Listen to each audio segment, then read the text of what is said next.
Bharat Bangladesh border কি পুরোপুরি seal হতে যাচ্ছে? এই মুহূর্তের ভিডিওতে আমরা সেই বিষয়গুলো নিয়ে কথা বলতে চাই। আজকে পশ্চিমবঙ্গের ক্যাবিনেটের নতুন সরকারের প্রথম বৈঠক অনুষ্ঠিত হয়েছে এবং এই বৈঠকে গুরুত্বপূর্ণ সিদ্ধান্ত নিয়েছে নতুন ক্যাবিনেট।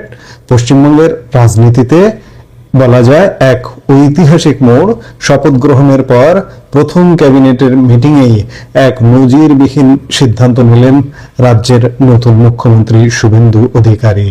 যে ইস্যু নিয়ে গত কয়েক দশক ধরে বিতর্ক চলেছে, যে অনুপ্রবেশ সমস্যা নিয়ে বারবার উত্তাল হয়েছে বাংলা, সেই সমস্যার সমাধানে এবার চূড়ান্ত পদক্ষেপ নিল নতুন সরকার। কিভাবে মাত্র ৪৫ দিনের মধ্যে ভারত বাংলাদেশ সীমান্তের ফেন্সিং বা কাঁটাতারের বেড়ার কাজ সম্পন্ন করতে বিএসএফ এর হাতে জমি তুলে দেওয়ার নির্দেশ দিলেন মুখ্যমন্ত্রী মমতা বন্দ্যোপাধ্যায়ের সরকারের আমলে যে কাজ থমকে ছিল তা এখন কতটা দ্রুত গতিতে এগোবে আমরা সেটি বুঝতে চেষ্টা করছি।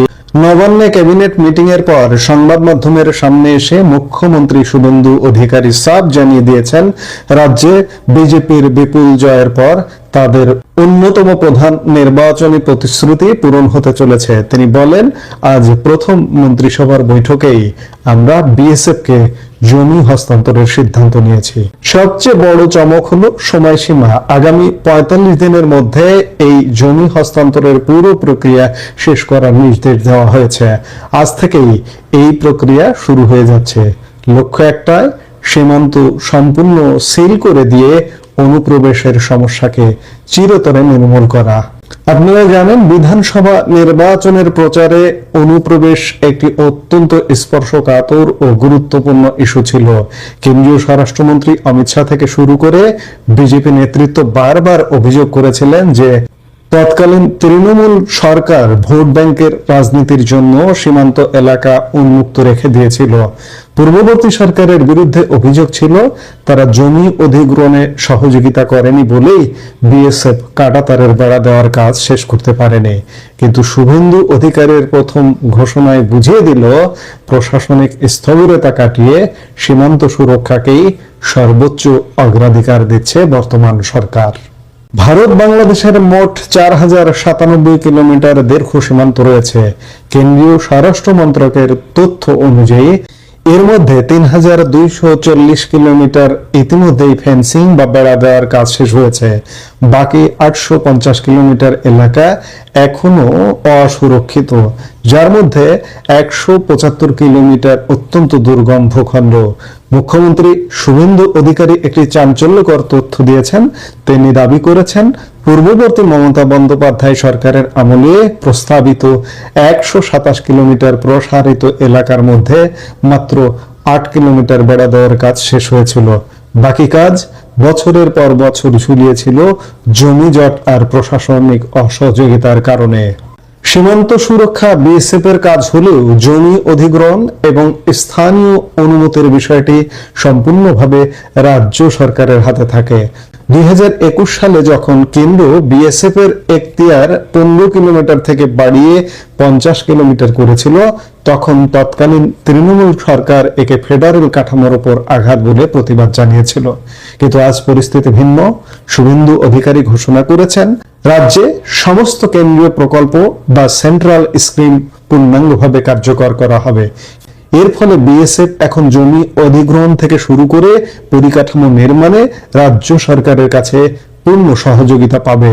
এই ফেন্সিং কাজ সম্পূর্ণ হলে সাধারণ মানুষের জীবনে কি প্রভাব পড়বে? বিজেপির দাবি অনুযায়ী সীমান্ত পুরোপুরি সিল হয়ে গেলে অবৈধ অনুপ্রবেশ যেমন কমবে, তেমনি গরু পাচার এবং চোরাচালান বন্ধ হবে। মুখ্যমন্ত্রী মনে করেন, এই পদক্ষেপ শুধু সীমান্ত সুরক্ষিত করবে না, বরং সীমান্তবর্তী জেলাগুলোর মানুষের জন্য শান্তি শৃঙ্খলা ও আইনি স্থিতিশীলতা নিশ্চিত করবে। পাশাপাশি কেন্দ্রীয় প্রকল্পগুলো রাজ্যে কার্যকর হওয়ায় গ্রাম বাংলার মানুষের সরাসরি আর্থিক সুবিধা পাওয়ার পথ প্রশস্ত হবে বলেও ক্যাবিনেটে জানানো হয়েছে। দর্শকবৃন্দ, ৪৫ দিনের এই সময়সীমা সত্যি এক বড় চ্যালেঞ্জ। যদি এই সময়ের মধ্যে বিএসএফ জমি পেয়ে যায় এবং কাঁটাতারের বেড়ার কাজ দ্রুত শেষ হয়, তবে এটি পশ্চিমবাংলার জন্য একটি নতুন যুগের সূচনা করবে।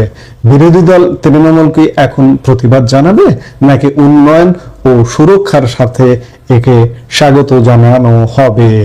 যাই হোক, আমরা পশ্চিমবঙ্গের ব্যবস্থা দেখছি, পশ্চিমবঙ্গের নতুন সরকারের ব্যবস্থা দেখছি যে বাংলাদেশ মানে সেটা বন্ধ, বাংলাদেশ বর্ডার বন্ধ, মানে বাংলাদেশ বর্ডার কাঁটাতারের বেড়া দিয়ে ঘেরা যতটুকু বাকি আছে সেটুকু ঘেরার একটা প্রচেষ্টা প্রথম বৈঠকে শুরু হলো।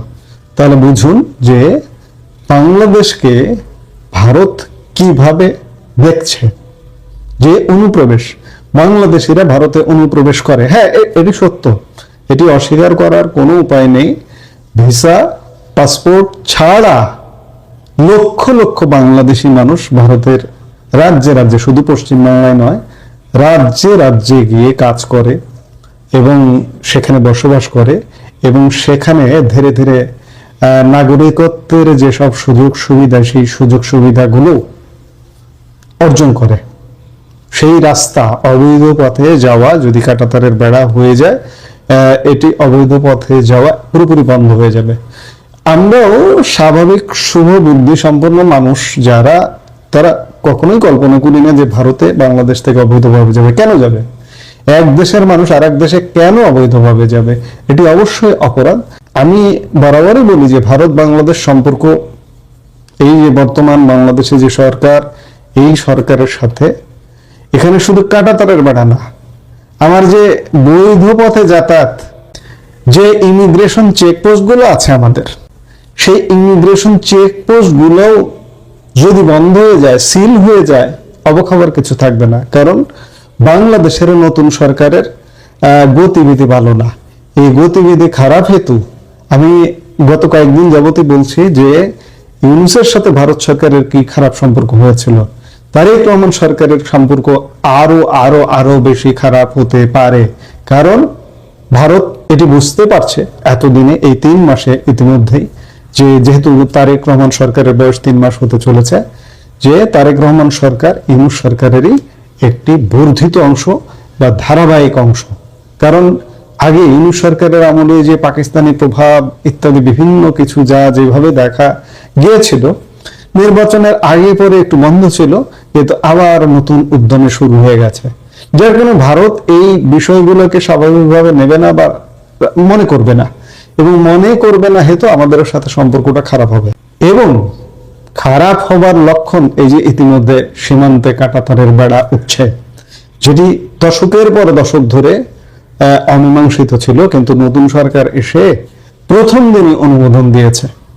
তাহলে বুঝুন যে কি হতে যাচ্ছে। ভারত বাংলাদেশ সম্পর্ক বিএনপি সরকারের সাথে মোটেই ভালো হবে না। এখন দেখার বিষয় সামনে কি ঘটছে, আমরা নিশ্চয়ই দেখব। এই মুহূর্তের ভিডিও থেকে বিদায় নিতে চাইছি। সবাই ভালো থাকুন, সুস্থ থাকুন।